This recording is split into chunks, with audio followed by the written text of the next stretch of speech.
Donc, rebonsoir et bonsoir pour ceux qui verront la vidéo sur le compte YouTube de l'Église. J'espère que vous allez bien, soyez bénis.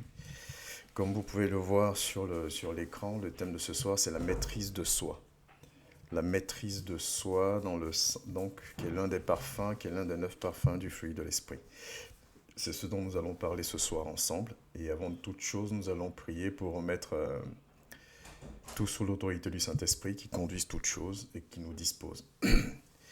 Seigneur, je veux te dire merci pour ta grâce et ta fidélité. Merci pour la présence de mes sœurs et de mes frères connectés. Et merci Seigneur pour toutes les personnes, tous les frères et sœurs dans le monde entier qui verront cette vidéo. Permets que cet enseignement puisse apporter une petite pierre de plus, Père, dans notre relation avec toi, dans notre approche vis-à-vis de toi, afin que nous te soyons agréables, que nous ayons encore des clés supplémentaires pour savoir comment nous conduire, comment marcher, comment avancer avec toi et par-dessus tout comment t'être agréable. Je bénis ce moment. Là où il y a de la lourdeur, de la fatigue, je prie que tu restaures, que tu disposes toutes choses, que ton esprit prenne le contrôle, que je sois juste un canal afin de transmettre ce que tu as prévu transmettre. Reçois la gloire dans le nom de Jésus. Et je veux te demander pardon aussi pour toute action, pensée, Seigneur, qui n'a pas été pour ta gloire, Seigneur, durant cette journée. Souviens-toi de nous au nom de Jésus. Amen. Ok, donc nous allons donc parler ce soir de la maîtrise de soi. C'est un thème qui peut paraître anodin, peut-être même d'aucuns me diront qu'il est assez simple. Maîtrise de soi, c'est juste se maîtriser. Mais c'est un thème qui pour moi a son importance parce que quand j'ai eu à cœur de parler de ce thème-là, d'enseigner sur ce thème, c'est un thème, je pense, qui touche tout le monde. Qui touche tout le monde, moi y compris, si ce n'est peut-être même moi au premier. C'est un thème qui touche vraiment chacun de nous, au plus haut point. Et on va comprendre que ce qui est important dans ce thème-là, vu qu'on est tous concernés, c'est que c'est quelque chose qui nous fait énormément chuter. C'est quelque chose qui nous atteint énormément, en fait. La maîtrise de soi. Parce que c'est compliqué, parce que c'est pas toujours simple, parce que les réalités de la vie veulent parce qu'il ne se passe pas une journée sans qu'il se passe une situation, que ce soit dans ton couple, dans ta famille, au travail, dans ton entourage, à l'église, où que tu veux. J'ai envie de dire, notre maîtrise de soi est toujours mise à l'épreuve. Donc, c'est la raison pour laquelle j'ai envie d'en parler. Et je pense que c'est un enseignement qui va nous concerner tous et j'espère nous faire du bien à tous et à toutes. Excusez-moi, qui va nous faire du bien à tous et à toutes dans le nom de Jésus. Donc soyez bénis, vous qui avez pu vous connecter, et soyez bénis aussi, vous qui aurez le temps de pouvoir voir cette vidéo en ligne. Comme on le fait souvent, je vais vous donner un peu la trame, le sommaire de notre étude de ce jour, pour qu'on ait une vision claire de comment est-ce que nous allons évoluer. Donc nous allons commencer par donner une définition de la maîtrise de soi, pour être sûr qu'on parle de la même chose. Ensuite, nous allons avoir une petite introduction. En grand 2, nous allons parler de ce que la maîtrise nous apporte. La maîtrise de soi, qu'est-ce qu'elle nous apporte en fait en soi. Donc dans le grand 2, on va avoir deux sous-points. Et en grand 3, on va donc rentrer un peu plus du côté spirituel, si je peux le dire comme ça, parler de la maîtrise de soi comme l'un des parfums, comme l'un des 9 parfums du Saint-Esprit, du fruit de l'Esprit, comme ce que je disais tantôt. Et donc en grand 3, il va y avoir des petits sous-thèmes qui vont nous permettre, j'espère, à la fin de cette étude, d'avoir une vision globale, une vision claire et des clés, des éléments supplémentaires, en tout cas pour nous rapprocher encore de son trône. Amen.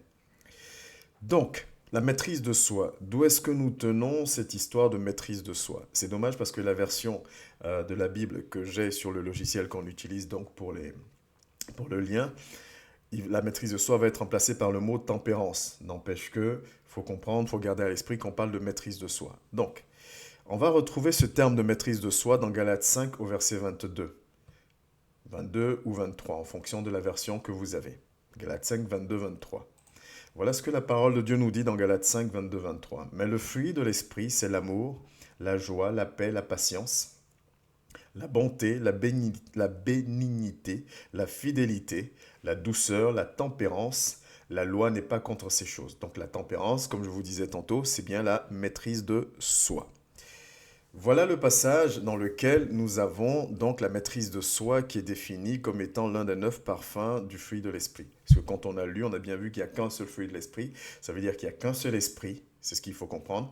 Un seul esprit qui, quand il est en nous, produit ces choses-là.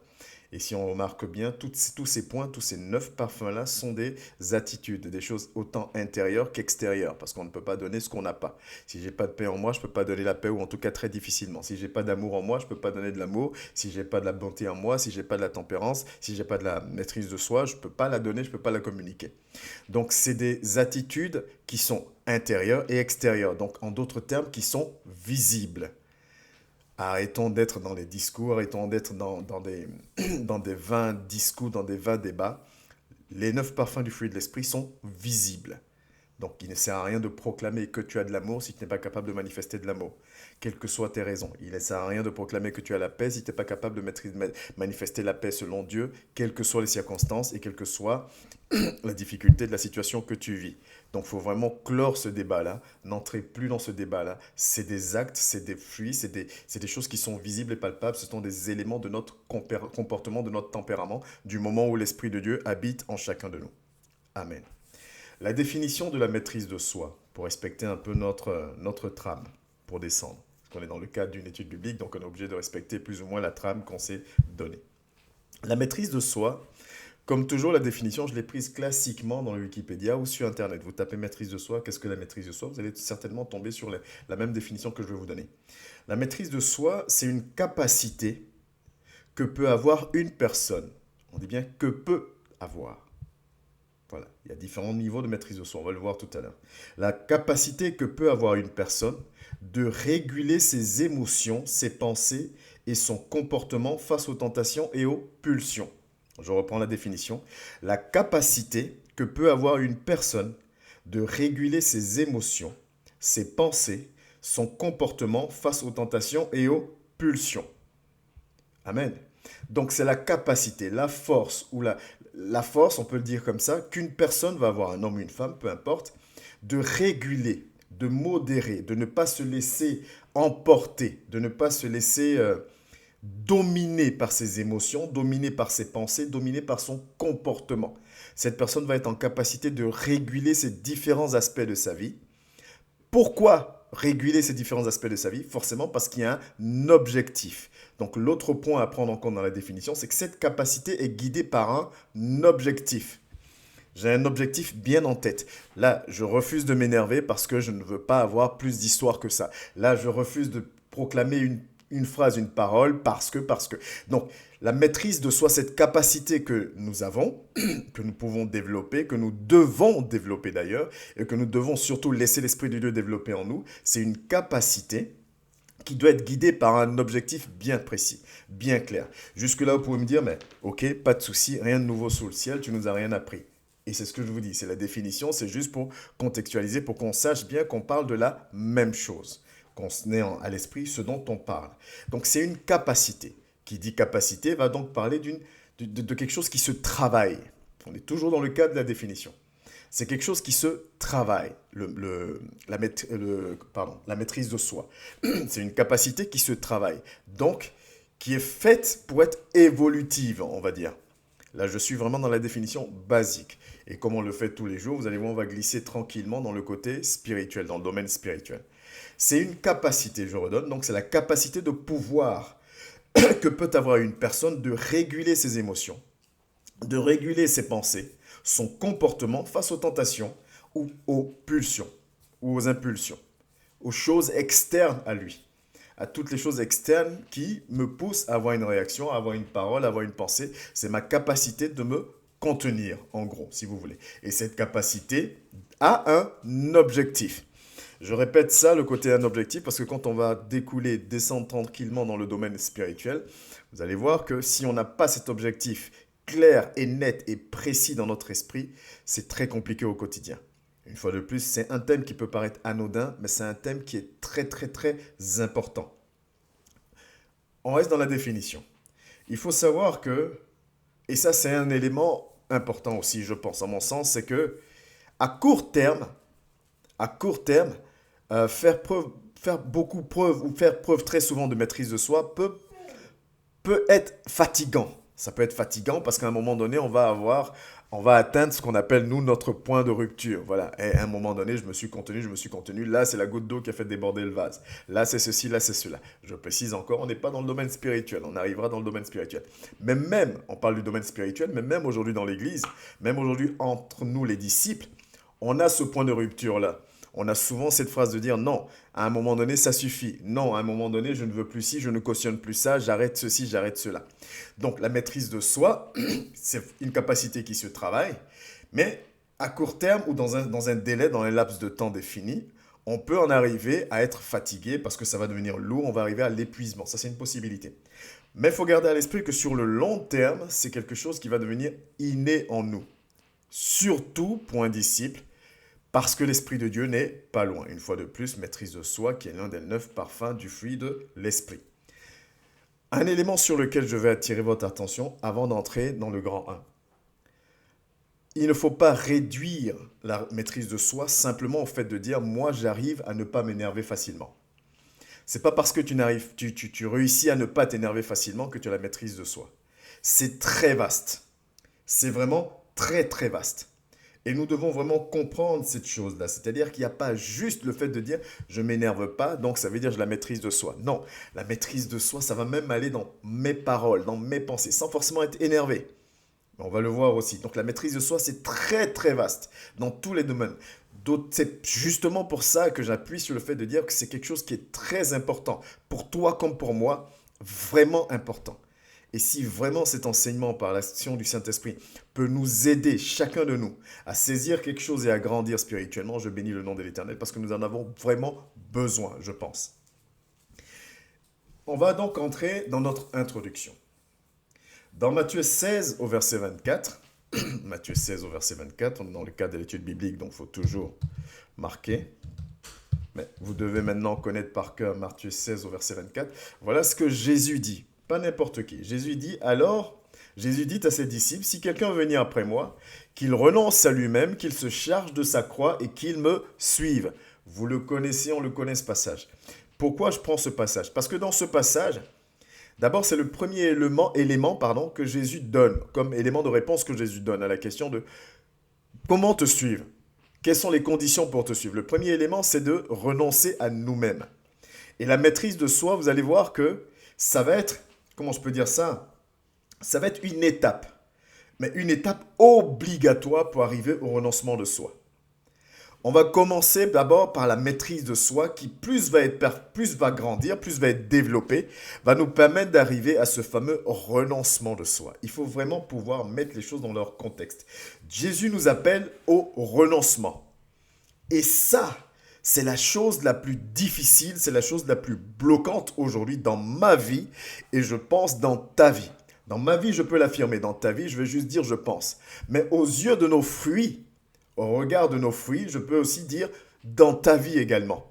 Le renoncement de soi, c'est l'élément le plus difficile. Le renoncement de soi, c'est la chose qu'on n'arrive pas à faire. Le renoncement de soi, c'est la chose que, vu qu'on n'arrive pas à le faire, qui nous pousse dans les raisonnements, qui nous pousse dans les justifications, qui nous pousse dans les argumentations, dans les débats avec Dieu. Parce qu'on n'arrive pas à renoncer à nous-mêmes de différentes manières. On n'arrive pas à laisser l'Esprit de Dieu prendre la première place. On n'arrive pas à totalement lui donner le contrôle sur tout. C'est très difficile parce qu'il y a énormément d'éléments qui rentrent en ligne de compte. Ça veut dire quoi? Parce que le renoncement de soi va impliquer quoi? Ma manière de penser. Le renoncement de soi va impliquer ma manière de parler, va impliquer ma manière d'agir, ma manière de réagir. Je ne peux plus le faire comme je veux le faire. Je ne peux plus réagir comme j'ai envie. Ça nous ramène à la maîtrise de soi dont on parlait. La maîtrise de soi, c'est... on peut me dire, mais ça va être quoi la différence entre maîtrise de soi et renoncement de soi? La maîtrise de soi, ça veut dire que je ne nie pas. Je ne nie pas mon état. Je ne nie pas mon état de nerveux. Je ne nie pas mon état de pécheur. Je ne nie pas mon état de pécheur. C'est trop générique. Donc, on va aller dans les détails. Je ne nie pas mon état de menteur. Je ne nie pas mon état de voleur. Je ne nie pas mon état d'adultère. Je ne nie pas mon état de personne qui juge. Je ne le nie pas. Je le sais. Je sais que je suis comme ça. Je sais que mon corps est comme ça. Je sais que je vais réagir de cette manière-là. Et le sachant, je vais donc développer cette capacité à ne pas laisser mon corps s'exprimer comme il veut. Je vais le maîtriser. Le renoncement de soi, ça veut dire que là, maintenant, c'est l'Esprit de Dieu qui a pris totalement le contrôle. Et ce qui était une bataille avant ne le sera plus. Ce qui était une bataille au quotidien ne le sera plus parce que là, l'Esprit de Dieu est, si vous voulez, la jauge du Saint-Esprit est quasiment à 100% dans ma vie. Et donc là, il y a vraiment ce renoncement de soi. Comme on pouvait l'observer chez Paul, comme on pouvait l'observer chez Pierre, parce que comme j'aime souvent dire, ils ont traversé des situations que nous ne traversons pas aujourd'hui. Mais malgré ces situations-là, ils ont tenu ferme. Et quand je dis tenu ferme, ça veut dire qu'ils ont respecté, continué à respecter la volonté de Dieu, malgré tout. Ce que nous n'arrivons pas à faire aujourd'hui, parce que très souvent, nous retournons dans notre logiciel à nous, par rapport à la situation, par rapport à l'intensité de la situation, par rapport à X, par rapport à Y. On arrive à rentrer dans les débats. Eux avaient vraiment réussi à rentrer dans ce renoncement de soi, dans cette transformation. Avec eux, il y avait vraiment un avant et un après. Ce que nous travaillons encore aujourd'hui. Et le fait d'être en train de travailler cela, donc on parle de maîtrise de soi. Voilà un peu la nuance. Et je répète, la difficulté de la maîtrise de soi, pour aller jusqu'au renoncement de soi, c'est vraiment que ça englobe tous les aspects de ma vie. Ce que je pense. Parce que ce que je pense, toi tu ne le sais pas, et ce que tu penses, je ne le sais pas tant que je ne le dis pas. Donc souvent on va se permettre d'avoir des jugements en pensée, des pensées qui ne sont pas de Dieu. Ce qu'on oublie peut-être, c'est que Dieu, lui, lit nos pensées. Il a connaissance de ce dont nous pensons. Il sait ce que j'ai à cœur. Même si l'être humain ne le sait pas, lui le sait. C'est pour ça, une fois de plus, j'aime souvent vous dire, ça ne sert à rien de se faire passer pour plus spirituel que tu ne l'es. Ou plus connaisseur ou connaisseuse que tu ne l'es. Parce que lui, l'Esprit de Dieu, Dieu connaît au cœur, il sait réellement quel est notre niveau, il sait où réellement est notre jauge en termes de spiritualité. Il connaît ces choses-là. Donc, c'est difficile parce que ça touche à ma pensée. Ça touche à mon langage, à ce que je dis. Rappelez-vous de l'enseignement sur je maîtrise ma langue. À mon langage, à ce que je dis, à tout ce que ça englobe, ne pas être une pierre d'achoppement, ne pas... Qu'est-ce que... à maîtriser ma langue, même là où j'ai envie de dire certaines choses, j'ai envie de libérer certaines choses, je dois pouvoir me maîtriser pour pouvoir savoir ce que je libère, ce que je ne libère pas. J'ai envie de penser, il y a une situation qui se présente, j'ai envie de libérer ma pensée, je dois quand même pouvoir maîtriser ma pensée pour que ma pensée soit conforme à la volonté de Dieu parce que lui a connaissance de ma pensée. Donc voilà la difficulté de la maîtrise de soi, qu'on connaît. On connaît tous Galates 5, verset 22, on connaît ces choses, on connaît Matthieu 16, 24, on a entendu ces choses. Mais on se rend compte de plus en plus que la connaissance a ses limites, si on se limite juste à la connaissance. Si toi et moi restons sur la base de la connaissance, on va très vite être limité. Parce que la maîtrise de soi va aussi va impacter aussi ma manière d'agir, mon comportement au quotidien, tous les jours. Dans mon foyer, dans mon couple, avec mes enfants, avec mes proches, dans l'assemblée, au travail, ma maîtrise de soi va agir aussi dans ce domaine-là. Et j'aime bien dissocier l'action de la réaction. Parce que ma manière de réagir aussi est importante. Et je dois vraiment maîtriser. En gros, tout ce qui dépend de moi, parce que tout ce qui vient de l'extérieur ne dépend pas forcément de moi. Tout ce qui dépend de moi doit pouvoir être maîtrisé. Mais rappelons-nous de la définition, dans un but précis. Parce que dans la vie de tous les jours, nous avons de la maîtrise. Au travail, il y a des choses que je ne m'autorise pas à dire. Au travail, avec des collègues, peut-être par rapport à mon niveau social ou par rapport à mon rang dans le travail ou quoi que ce soit, il y a des positions que je n'ai pas, ainsi de suite. On a tous un minimum de maîtrise de soi. Par rapport à un objectif précis. J'attends du respect de mes collaborateurs, j'attends ceci, je veux ceci, je veux cela. Dans le domaine spirituel, mon objectif doit être, on peut le départager en deux, hein. Mon salut et gagner le maximum d'âmes. Ces deux éléments-là doivent donc guider ma maîtrise de soi. Donc, la manière dont je vais parler, je vais faire attention à ma manière de parler en gardant à l'esprit que je dois être agréable à Dieu. Je vais faire attention à ma manière d'agir parce que je dois garder à l'esprit que je dois être agréable à Dieu. Je vais faire attention à ma manière de penser parce que je dois garder à l'esprit que je dois être agréable à Dieu. Je vais faire attention à ma manière d'agir et de réagir parce que je dois garder à l'esprit que je dois être agréable à Dieu. Quand on a dit tout ça, on se rend compte que ce n'est pas simple. Ce n'est pas si simple que ça parce que si ça l'était, je pense qu'on le ferait aujourd'hui tous. On n'arrive pas à le faire. Surtout en partant sur ces 4 aspects. Pensée, parole, action, réaction. C'est très compliqué. Alors que la maîtrise de soi doit nous emmener, une fois de plus, au renoncement de soi. C'est un passage qui est obligatoire. Si je refuse de faire cet exercice-là, si je refuse de laisser l'Esprit de Dieu développer en moi cette capacité-là, jamais je ne pourrai atteindre le renoncement de soi, qui est l'élément primordial ou principal ou premier élément en tout cas que Dieu nous met à cœur pour pouvoir le suivre. Ça, c'est quelque chose de très important.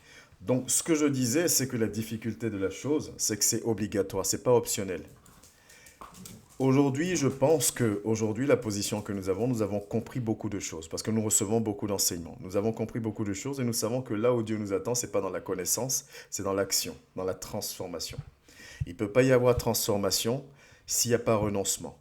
On avait fait un programme un jeudi où j'avais dit, Dieu ne demande pas la cohabitation. Dieu ne cohabite pas. L'Esprit de Dieu ne doit pas cohabiter avec mon esprit à moi. Parce que des fois, mon esprit prend le contrôle. Mais aujourd'hui, nous les chrétiens, nous les disciples, nous cohabitons avec le Saint-Esprit. Et quand c'est trop compliqué, on dit, Esprit de Dieu, assieds-toi, je vais prendre le contrôle. Esprit de Dieu, assieds-toi, je vais me défendre. Esprit de Dieu, assieds-toi, moi j'ai des choses à dire, j'ai des choses à faire. L'esprit n'est pas dans la cohabitation, l'esprit veut la primeur de choses. Donc c'est un passage qui est obligatoire, mon frère, c'est un passage qui est obligatoire, ma sœur. C'est quelque chose que nous devons vraiment comprendre.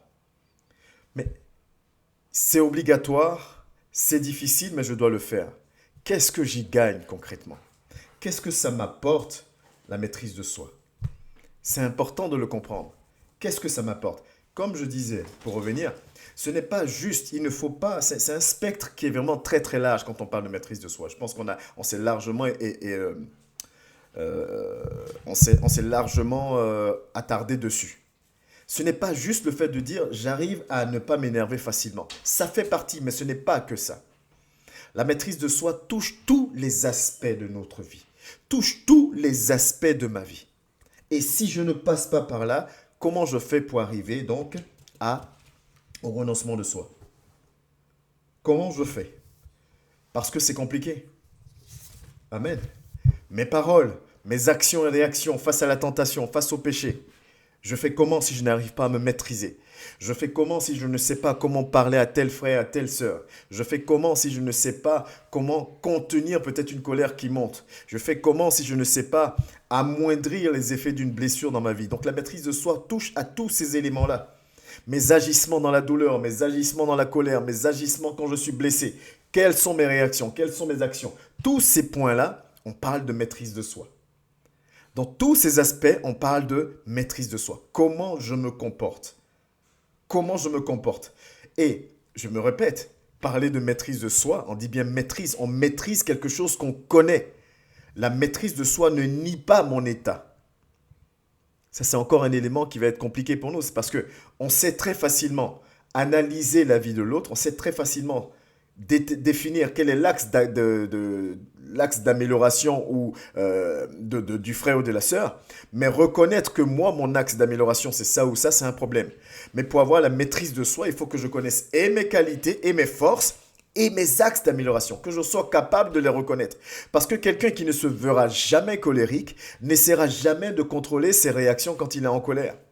Parce que lui ne se voit pas colérique, lui ou elle d'ailleurs.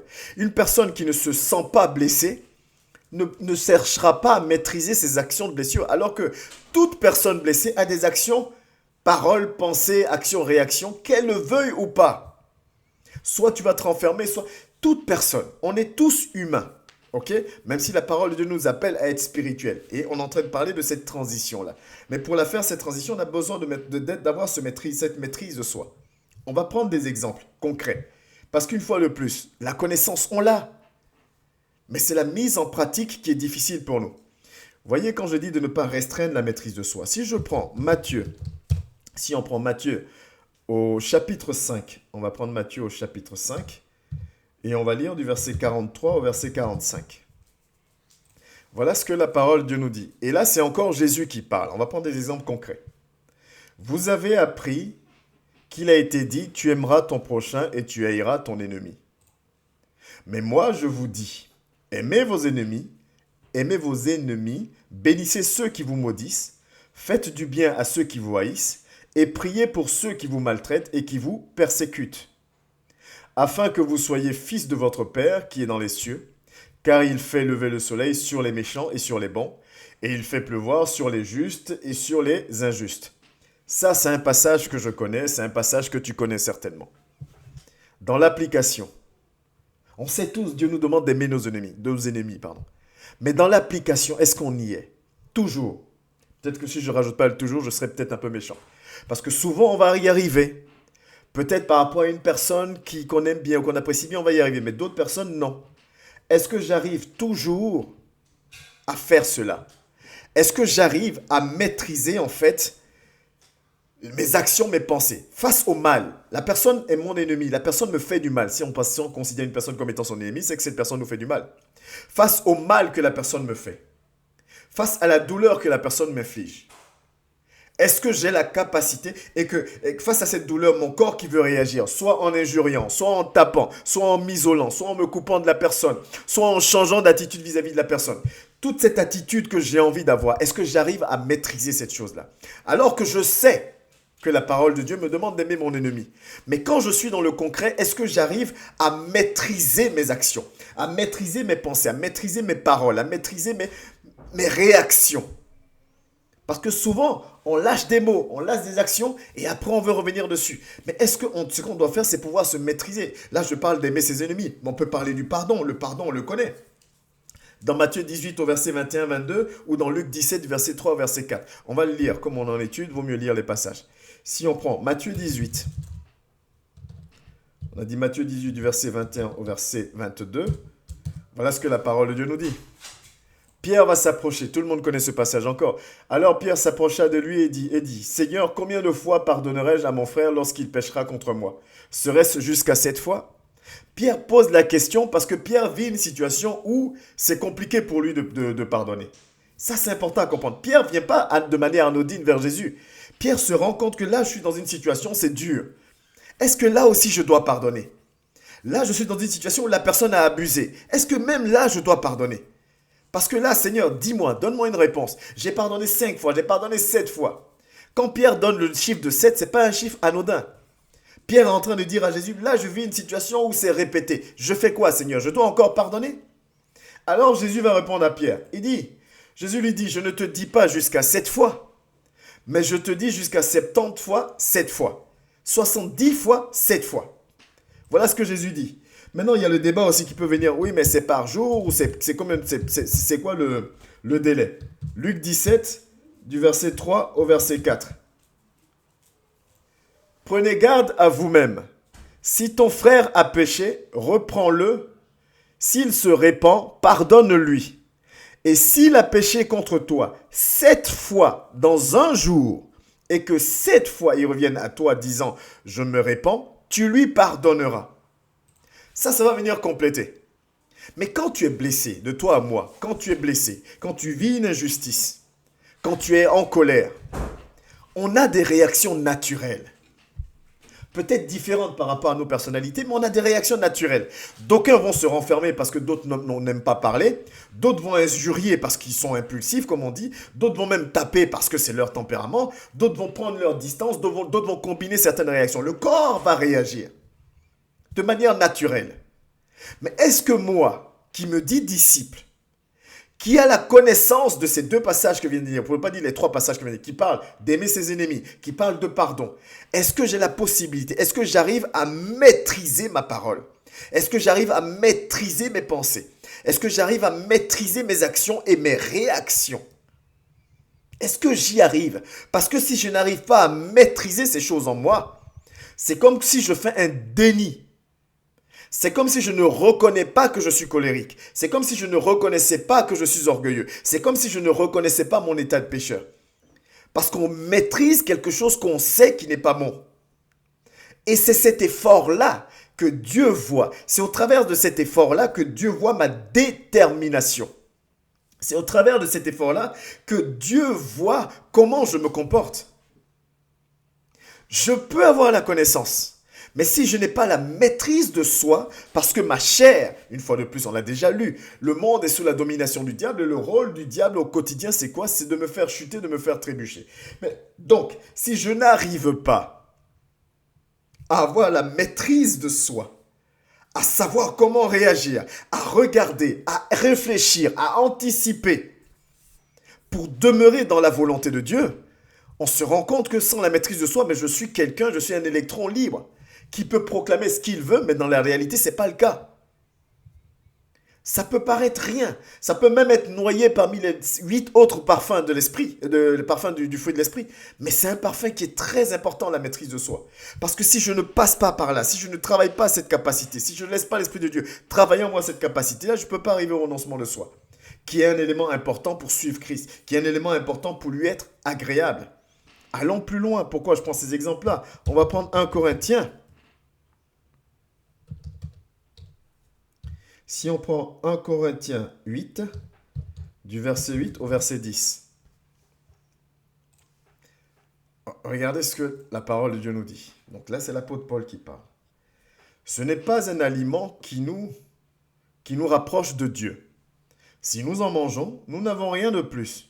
Si nous n'en mangeons pas, nous n'avons rien de moins. Prenez garde, toutefois, que votre liberté ne devienne pas une pierre d'achoppement pour les faibles. J'ai même envie de m'attarder là. Vous voyez, je parle de réaction naturelle. C'est vraiment important de comprendre. Parce que le fait de comprendre que mon corps a des réactions naturelles va permettre que tu sois, comment dire ça, moins dur avec toi dans le sens où, parce que tu as fauté ou tu es tombé, tu te sens plus digne de servir, plus digne de, plus digne de. Non. Parce que ça, c'est le... Comment je peux... Ah, j'oublie le mot, c'est pas possible. Parce que ça, c'est un sentiment qui n'est pas de Dieu. On tombe, certes, il faut se repentir, ça c'est bien. Mais la culpabilité, voilà, la culpabilité qui va durer sur du long terme n'est pas de Dieu. Mais si je comprends que mon corps a des réactions, il aura toujours certaines réactions vis-à-vis de certaines situations. Mais que donc, par rapport à ce que Dieu attend de moi, ce corps-là n'aura jamais la réaction que Dieu attend de moi. Alors, ça accentue la chose de dire, il faut que je me maîtrise en fait. Voyez le passage qu'on vient de lire. Je suis libre quand on m'injurie d'injurier la personne. Je suis libre si on me fait du mal de prendre mes distances avec la personne. Je suis libre si quelqu'un est comme ci ou comme ça de prendre des décisions, d'agir, de réagir, de faire ce que... Je suis libre. Mais la parole de Dieu nous dit, prenez garde, toutefois, que votre liberté ne devienne pas une pierre d'achoppement pour les faibles. Ça veut dire quoi? Que ma liberté ne soit pas un élément de chute pour mon frère ou pour ma soeur.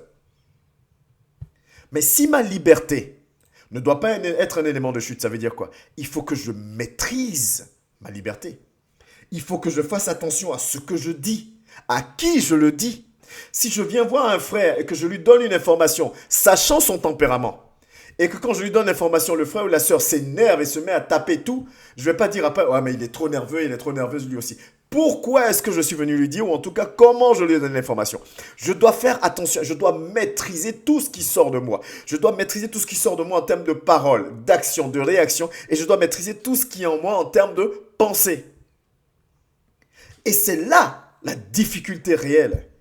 Parce qu'on se rend compte de l'ampleur que c'est. Parce que si on ramène tout ça à notre quotidien, par rapport au travail que je fais, par rapport à mon entourage, par rapport à ma famille, par rapport à mon foyer, par rapport à tous ces éléments, ces facteurs externes que je ne maîtrise pas. Et que ces facteurs externes, l'ennemi s'en sert aussi pour me faire chuter parce que c'est son job. Chaque seconde, chaque minute, il va chercher le moyen de faire réagir mon corps. Parce qu'il sait que la réaction de mon corps sera conforme à lui et non pas à Dieu. Et il sait que Dieu dit on ne peut pas servir deux maîtres. Vous voyez un peu comment c'est sournois. Donc si toi et moi ne faisons pas attention au quotidien, à comment je parle, à qui je parle, à comment je réagis, à comment je me positionne, à comment je fais mes choses, si je ne travaille pas la maîtrise de soi, je ne laisse pas l'Esprit de Dieu travailler en moi, je suis un danger pour moi-même et je suis un danger pour mon prochain. Parce que je sors de la parole de Dieu. Et tout ça, une fois de plus, met l'accent, le doigt sur les limites de la connaissance. Parce que je suis sûr et certain que tout ce que je suis en train de te dire, tu le sais. On sait que Dieu nous demande d'aimer nos ennemis. On sait que Dieu nous demande de ne pas être des pierres d'achoppement. On sait que Dieu nous demande de faire attention à nos paroles. On sait ces choses, mais on n'arrive pas à le faire. Parce que des fois, on baisse notre garde. On baisse notre garde. On doit continuellement garder la maîtrise. Tu dois garder la maîtrise. Parce que la parole que tu libères, qui peut te paraître être anodine, peut faire du mal à l'autre. L'action dans ton comportement, ou dans ta blessure ou quoi que ce soit, l'action que tu as peut être une pierre d'achoppement pour l'autre. Et là, tu es doublement perdant ou perdante. Nous devons vraiment prendre conscience de ces choses-là. Et vous voyez la maîtrise de soi que nous devons avoir là. Je vous ai dit, ça doit être conduit par un but. Vous voyez, on n'a pas fini de lire le passage. Si on va, on dit... Car si quelqu'un te voit, c'est ce que je disais, toi qui as de la connaissance, la parole est là, hein. Si quelqu'un te voit, toi qui as de la connaissance, toi qui enseignes, toi qui prêches, toi qui dis que tu es serviteur, servante de Dieu, assis à la table dans un temple d'idole, sa conscience, à lui qui est faible, ne le portera-t-elle pas à manger des viandes sacrifiées aux idoles? En gros, chacune de mes actions. Et ça, c'est des choses qu'on oublie. Quand on dit qu'on est la lumière du monde, quand la parole de Dieu dit que tu es la lumière du monde, ça veut dire quoi? Tu dois être exemplaire, tu dois montrer l'exemple. L'autre doit réagir. On ne doit pas être des faites ce que je dis, mais ne faites pas ce que je fais. Mais pour être des faits ce que je fais, je dois maîtriser parce que je suis soumis aux mêmes tentations que tout le monde. Si on est trois à vivre une injustice, on aura peut-être trois réactions différentes. Mais parmi les trois réactions différentes, moi, il faut que ma réaction soit conforme à Dieu. Alors, je dois maîtriser la réaction naturelle, humaine que mon corps veut avoir. On est trois personnes qui venons de nous faire insulter. Peut-être que deux vont réagir d'une manière quelconque, en insultant, en se battant, en prenant leur distance, ainsi de suite. Mais moi, je dois être la troisième personne là qui va maîtriser son corps. J'ai envie d'insulter aussi. J'ai envie de réagir, mais je ne peux pas laisser les choses agir. Parce que la Bible dit quoi? La chair est faible. La chair va réagir toujours à l'injustice. La chair va réagir au manquement. La chair va réagir à ceci et à cela. Mais je dois faire preuve, moi, de discernement à tout moment.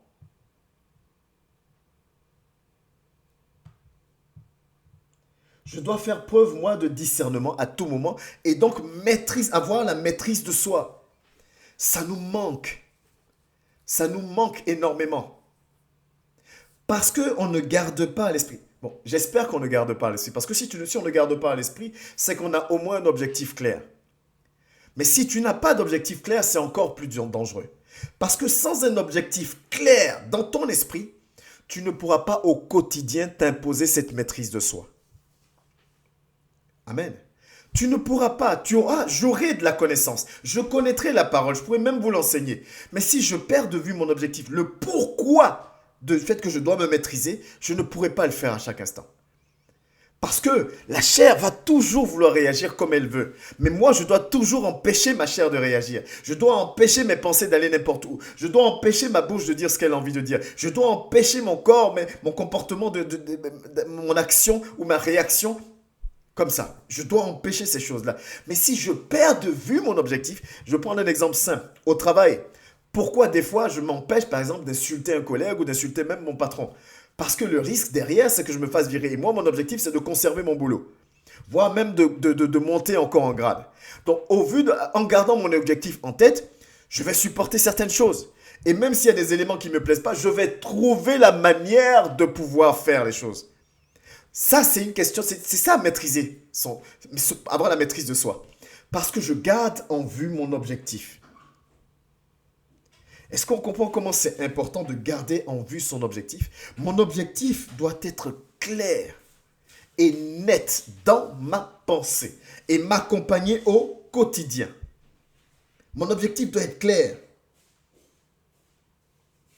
Parce que vu la difficulté que ça représente d'avoir la maîtrise de soi, si mon objectif n'est pas clair, si ton objectif n'est pas clair, mon frère, si tu ne sais pas pourquoi est-ce que tu as choisi d'être disciple, si tu ne sais pas pourquoi est-ce que tu as choisi de te soumettre à Dieu, si tu ne gardes pas cet objectif clairement dans ta tête tous les jours, on continuera à s'énerver autant qu'on s'énerve. On continuera à être susceptible autant qu'on l'est. On continuera à être blessé autant que nous le sommes. On continuera dans les mêmes choses, même en connaissant la parole. Une chose est de connaître, une chose est de la mettre en pratique. J'étais tombé sur une image d'ailleurs que j'avais mise sur mon statut sur WhatsApp où on montrait, et là c'était pas genre l'enfer et le paradis. Il y avait une voie bondée de monde et cette voie c'était ceux qui disent je crois en Dieu. Elle est bondée de monde. Et il y avait une voie où il n'y avait que 2-3 personnes seulement. Cette voie c'était j'obéis à Dieu. On est nombreux à croire en Dieu. Mais on est peu nombreux à obéir à Dieu. Mais pour obéir à Dieu, il faut avoir la maîtrise de soi, qui est l'un des parfums du fruit de l'Esprit de Dieu. Je ne pourrai pas obéir à Dieu si je n'ai pas cette maîtrise de soi, en moi. Amen. Donc si je ne garde pas en tête mon objectif, vraiment, si mon objectif n'est pas clair, donc il y a deux choses là, mon objectif doit être clair. Mon objectif doit être clair et défini. Je ne sais pas quel est ton objectif. Mon souhait, c'est que ton objectif, c'est ton salut et de gagner des âmes. Si ton objectif, c'est ton salut de gagner des âmes, toi et moi, on fera l'effort de vraiment maîtriser, de travailler, de laisser l'Esprit de Dieu travailler en nous cette maîtrise de soi. Si c'est mon salut, je sais que mon Dieu me dit que si j'ai si j'ai la connaissance de sa parole, que je la mets en pratique, alors il me considère comme une personne qu'il aime. Si j'ai cette connaissance-là, je dois m'y soumettre. Je vais faire attention à ce que je dis à un frère, je vais faire attention à ce que je dis à tel ou à tel. Je vais faire attention. Pourquoi me faire autant violence? J'ai juste noté 3 questions. Pourquoi je dois me faire autant violence pour avoir la maîtrise de soi? Pourquoi je dois supporter autant de choses? Pourquoi maîtriser mon être tout entier? Tu vois, c'est des questions, je pense, qui sont importantes. Pourquoi je dois le faire? Pourquoi tu dois le faire? Pourquoi toi et moi, nous devons le faire? Quel est l'objectif derrière? Si on n'a pas d'objectif, on ne pourra pas tenir la cadence. Si tu n'as pas d'objectif, tu ne pourras, c'est pas possible, sans objectif de tenir la cadence. C'est impossible. Si je ne sais pas pourquoi je me soumets à la parole de Dieu, si je ne sais pas pourquoi je choisis de marcher avec lui, je ne pourrai pas manifester de l'amour envers mon ennemi. Je ne pourrai pas pardonner quel que soit le nombre de fois où on me fait du mal. Je ne pourrai pas faire attention à tout pour ne pas être une pierre d'achoppement. Je ne pourrai pas, si je n'ai pas à l'esprit mon objectif tout le temps. Ma prière, mon souhait, c'est que toi et moi partagions les mêmes objectifs. Avoir notre salut et gagner le maximum d'âmes, gagner le plus grand nombre. Amen. Si des serviteurs comme Paul s'infligeaient autant de discipline, amen. Si des serviteurs comme Paul s'infligeaient autant de discipline, c'est parce qu'ils avaient clairement leur objectif en tête. Tout ce qui importait à Paul, c'était son salut. On pouvait lui cracher dessus, on pouvait lui faire tout ce qu'on veut, le poignard, tout ce qu'on veut. Paul s'efforçait d'avoir l'attitude qui est conforme à Dieu. Il ne laissait en aucun cas son corps dominer, son corps réagir. 1 Corinthiens 9, 27. Qui ne connaît pas ou qui n'a jamais entendu ce passage? Mais je traite durement mon corps. Mais pourquoi traitait-il durement son corps? Je le tiens assujetti. Ça veut dire quoi? Je le maîtrise. Je me bats pour le maîtriser. Je fais attention à chaque parole. Je fais attention à chaque pensée. Je fais attention à chaque action. Je fais attention à chaque réaction. Et même si quand je tombe, je me relève. Cette fois, le juste, je me reprends. Je suis capable de m'humilier, de demander pardon. Je suis capable je fais attention à moi. Paul dit, je traite durement mon corps. Le mot, c'est dans le texte, durement. Je ne lui laisse même pas de quartier. Je le maîtrise dans tous les domaines. C'est pas ce que nous faisons aujourd'hui. Je le tiens assujetti. Il maintient son corps assujetti. Il maintient son corps sous son emprise, sous sa maîtrise.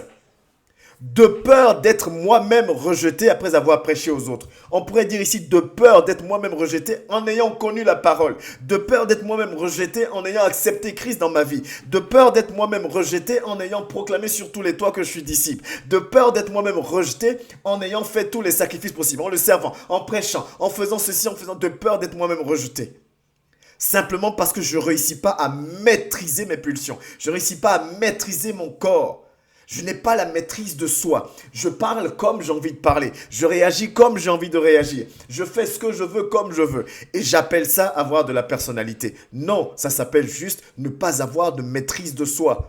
Et sans maîtrise de soi, une fois de plus, on ne peut pas atteindre le renoncement de soi, qui est l'élément principal, ou en tout cas le premier élément que Jésus donne comme réponse en disant « Celui qui veut me suivre, qu'il renonce à lui-même. » Le second, c'est qu'il se charge de sa croix.